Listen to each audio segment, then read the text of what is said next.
Imagine standing in front of the Mona Lisa. You know, an image you've seen 1,000 times. Right, an image where you think you know every single brushstroke. Exactly.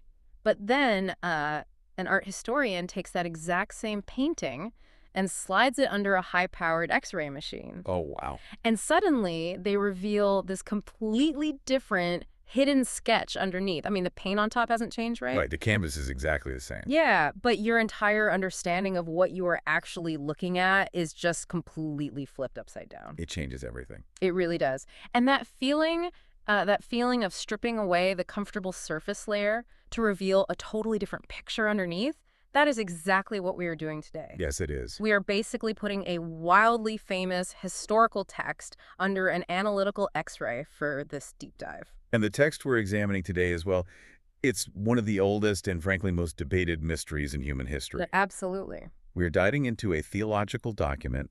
It's titled The Sons of God and the Daughters of Men. And it was written by Pastor Fidel Rangel. Right. He's basically tackling this massive 4-verse enigma from the book of Genesis, specifically chapter 6, verses 1 through 4. The Nephilim. Yes, the Nephilim. The story of the sons of God who somehow fathered a race of giants with the daughters of men. I mean, if you listening grew up in or even around any Western religious tradition. Or, honestly, even if you just like ancient mythology or pony culture. Right. You have probably heard some version of this story because for centuries, scholars, historians, theologians, they have all fiercely debated the identities of these two groups. It's a text that has literally spawned entire mythologies. Yeah, totally. But the author of this document steps into that centuries-old debate and claims that the historical consensus has essentially been looking at the painting without the X-ray machine. Which is a bold claim. Mm-hmm. But really quickly, just a quick heads up for you listening. Because we are diving into ancient scriptures and, deeply held theology today, our role here is purely analytical. Right, we're putting on our detective hats today. Exactly. We aren't here to take sides or endorse this specific theology, nor are we here to debunk it from a religious standpoint. Not at all. We just want to impartially explore the sheer mechanics of this incredibly bold argument. We want to look at how the author builds his case and the evidence he uses to challenge the status quo. And it is quite the case. Okay, let's unpack this, because the author starts with a very bold, almost counterintuitive premise. He really does. He claims that this highly controversial, seemingly impossible topic is actually quite simple to understand. Wait, really? Simple? Simple, yeah. But there is a massive caveat. He argues that it only makes sense if you utilize what he calls the whole counsel of God. Right. He cites Acts 20.27 to make the point that you just cannot zoom in on isolated verses. Like you can't look at Genesis 6 in a complete vacuum. You have to cross-reference the entire library of text. Exactly. And to really grasp how radical his new theory is, I think we need to lay out the usual suspects. Like, what are the existing popular theories he is actually trying to dismantle here? Well, historically, there have been 3 primary contenders for the identity of these sons of God. Okay, lay them out for us. Theory number 1 is that they were fallen angels who came down to earth. The classic sci-fi one. Right. Theory number 2 is that they were powerful human rulers, like ancient tyrannical kings. Okay. And theory number 3 is that they were the righteous, quote-unquote, good human descendants of Seth, who ended up corrupting themselves by marrying the wicked descendants of Cain. Okay, so let's start with theory number 1. Because the idea of fallen angels mixing with humanity, I mean, that is absolutely the most popular in modern pop culture. Oh, by far. It's very cinematic. It really feels like an ancient sci-fi epic. But the author aggressively goes after this angelic theory first, right? Right. And he shuts it down using a very specific rule from the New Testament. Yeah, he does. And what's fascinating here is how he uses the New Testament to decode an Old Testament mystery. Right. He takes us straight to the Gospel of Matthew chapter 22, verse 30. And in this passage, Jesus is directly questioned by religious leaders. And he explicitly states that angels in heaven do not marry. Huh. The author leans heavily on this. I mean, he argues there's absolutely zero biblical precedent to believe that angels possess human gender, biological DNA, or, the physical capacity for reproduction. I can already hear the pushback on that, though. Oh, I'm sure. Because if I am playing devil's advocate, or I guess angel's advocate in this case, I might argue a technicality here. What do you mean? Well, I've read theological arguments that say, the text says angels don't marry, but it doesn't explicitly say they can't have physical relations or reproduce outside of a marriage construct. Ah, I see. It feels a bit like finding a legal loophole in a rental contract. Like, Right. well, the lease says no dogs, but it didn't say I couldn't own a wolf. Right, it's a semantic loophole, absolutely. Yeah. But the author actually calls that specific line of reasoning sheer folly. Wow, sheer folly. Yeah, he does not mince words at all because he points right back to the context of that conversation in Matthew. Yeah. Jesus doesn't just casually mention that angels don't marry. Right. His very first words to the Pharisees who asked the question are literally, "You are mistaken." He puts a lot of weight on that specific phrase, doesn't he? A tremendous amount of weight.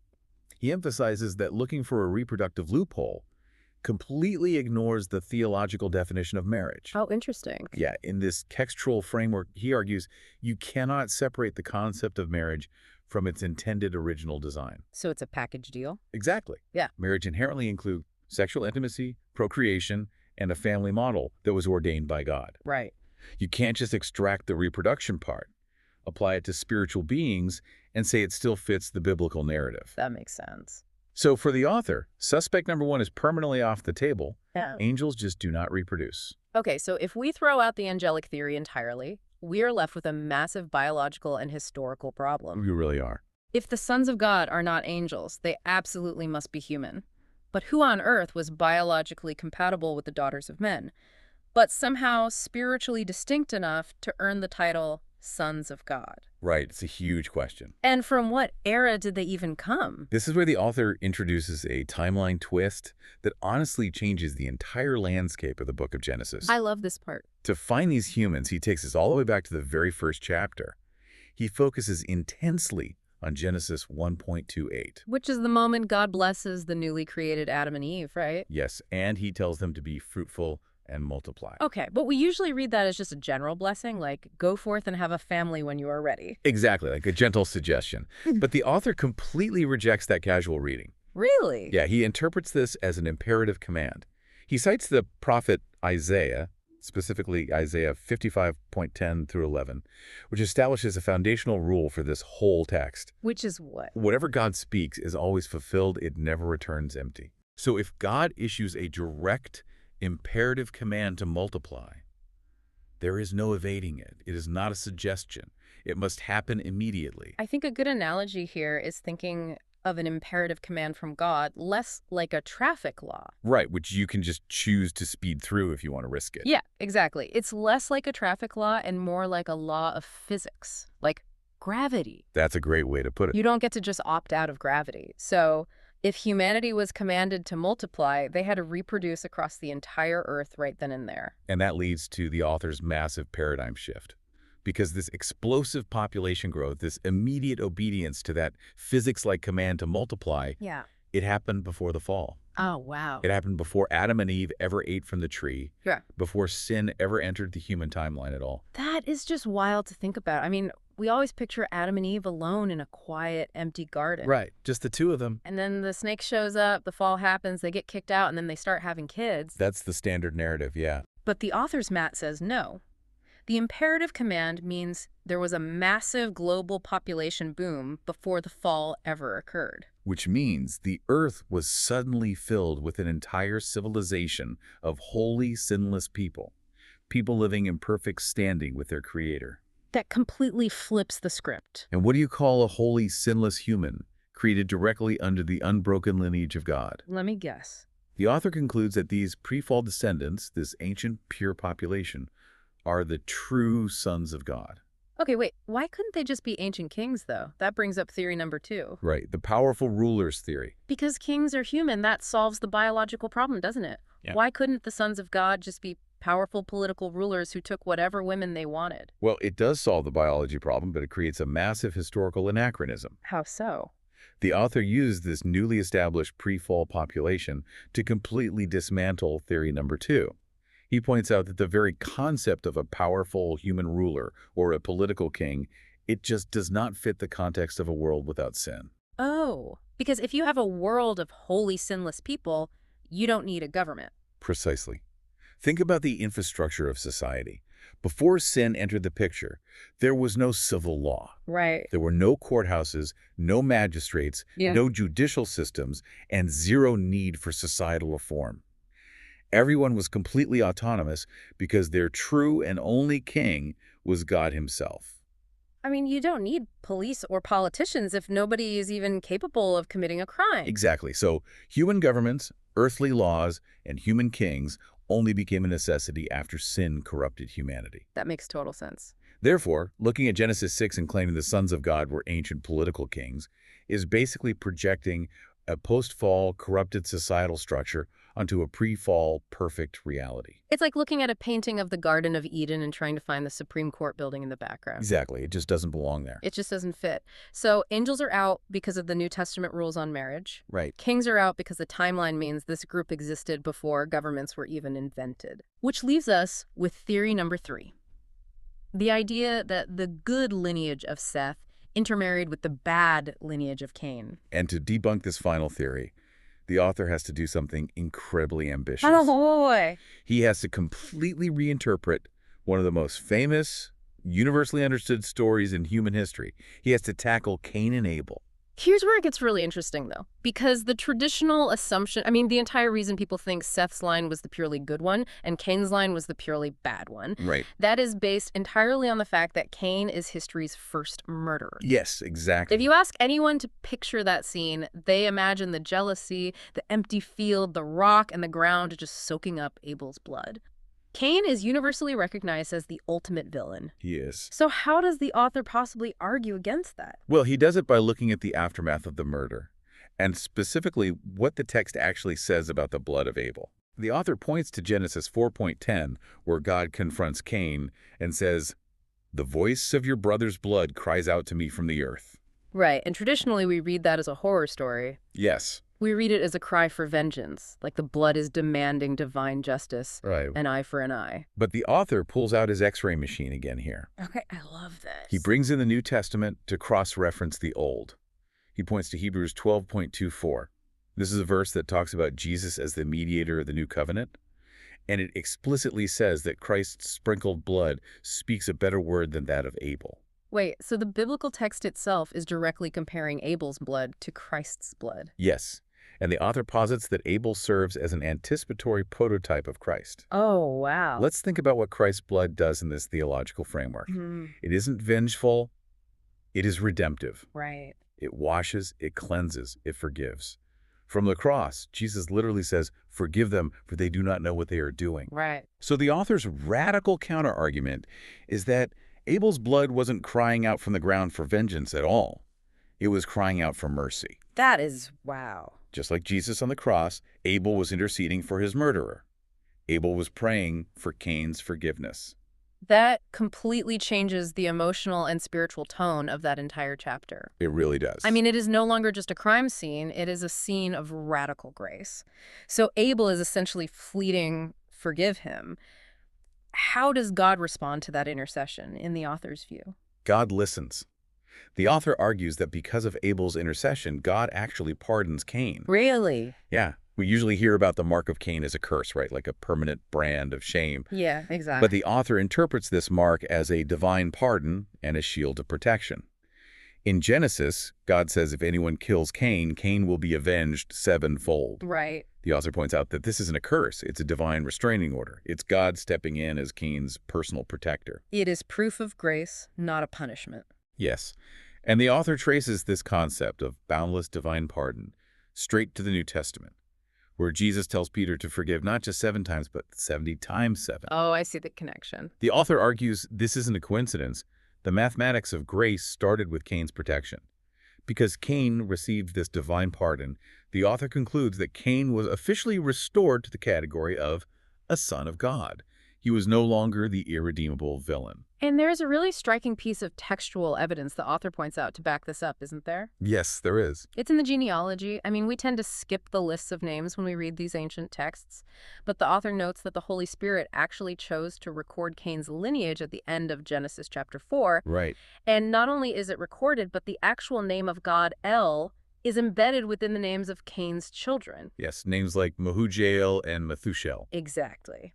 And the author argues that if God had permanently rejected Cain and cursed his entire bloodline, he would never have allowed his own divine name to be woven into the identity of Cain's descendants. Which completely shatters theory number 3. You can no longer draw a neat line and say, Seth's family equals good, Cain's family equals bad. Right.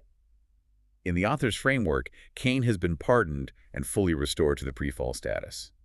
Okay, so if Cain's line is restored to the status of sons of God, and we have this massive pre-fall population of holy humans, we still have one missing piece. Daughters. Right. Who are the daughters of men, and how do these two completely different groups finally collide in Genesis 6? To reveal those final identities, the author takes us to the other major genealogy, the lineage of Adam through Seth in Genesis chapter 5. Okay. This is the timeline that lists Seth, Enosh, Kenan, Mahalalel, Jared, Enoch, Methuselah, Lamech, and finally Noah. So how does reading a list of ages and names prove anything about the daughters of men? Because if you actually read the chronology and the actions of the people in Genesis 5, you see a societal decay. Oh, I see. The author uses this textual evidence to show that Seth's line didn't stay pure at all. They rebelled. You see figures in Seth's broader cultural line beginning to embrace violence, polygamy, and corruption. Wow. The author argues that this genealogy isn't just a list of names, it is a timeline documenting a spiritual decline. Seth's descendants, contrary to popular belief, are the ones who fell away from God's design. So the daughters of men emerge from this declining post-fall culture of Seth. Exactly. They are the post-fall, post-rebellion humanity. Okay, let's put all these pieces together then. We have the sons of God, which the author defines as the ancient pre-fall holy population that multiplied perfectly. Right. And this group explicitly includes the forgiven and restored lineage of Cain. Yes. They are the spiritual heavyweights from an earlier, purer era. And on the other side, you have the daughters of men, the women born into the spiritually declining, corrupted post-fall lineage of Seth. Yes. And Genesis 6 happens when these ancient pre-fall lines begin seeking out and marrying the post-rebellion daughters of Seth. The merging of these two entirely distinct groups from two completely different spiritual eras is what creates the massive conflict, the societal upheaval, and ultimately the Nephilim. That is an incredible logical architecture. It really is. I mean, by redefining the physics of human reproduction in Genesis 1 and then completely reinterpreting the spiritual status of Cain's murder using the New Testament, he offers a solution to the mystery that doesn't require alien DNA or ancient politicians. It just requires reading the genealogies and the cross-references in a highly specific, unified way. So what does this all mean? For you listening, whether you are a theology buff analyzing ancient texts or just someone who loves dissecting a really complex argument, the immense value of this deep dive is looking at the sheer power of assumptions. Absolutely. Think about the assumptions the author had to painstakingly break down here. He had to challenge the assumption that angels can reproduce on a technicality. He had to break the assumption that early humans didn't multiply until after leaving Eden. And he had to shatter the universal assumption that Cain was a permanently cursed villain. Which is huge. When you realize how deeply entrenched those summaries are in our cultural minds, you see how they can completely dictate how we read historical data. If we connect this to the bigger picture, it is exactly what the author meant at the very beginning about utilizing the whole counsel of God. Context is everything. Yeah. Understanding complex ancient material requires you to synthesize data from across the entire spectrum, from Genesis to Isaiah to Matthew to Hebrews. Right. You can't just pick and choose. Exactly. You cannot cherry-pick isolated data points and expect to grasp the full truth. Regardless of whether someone agrees with his final theological conclusion, his methodology is an absolute masterclass in challenging inherited wisdom. It's like trying to navigate a sprawling ancient city using a map where someone accidentally drew the compass rose upside down centuries ago. Oh, that's a perfect analogy. Every single turn you take is going to be wrong. Not because the streets changed, but because your foundational assumption about which way is north was flawed from the very start. Exactly. The author took a text painted over by centuries of pop culture, angels, giants, curses, and he realigned the compass using the text's own internal cross-references. He really did. Which leaves me with a thought for you to mull over today. If an assumption as basic, as foundational as Cain is exclusively the villain can be challenged simply by reading the primary sources more closely, What other widely accepted narratives in our history or even our modern culture are based on inherited summaries rather than the facts themselves? It's a great question. It makes you wonder how many other famous stories we only know the surface layer of. Always question the accepted reading. Thanks for joining us on this deep dive.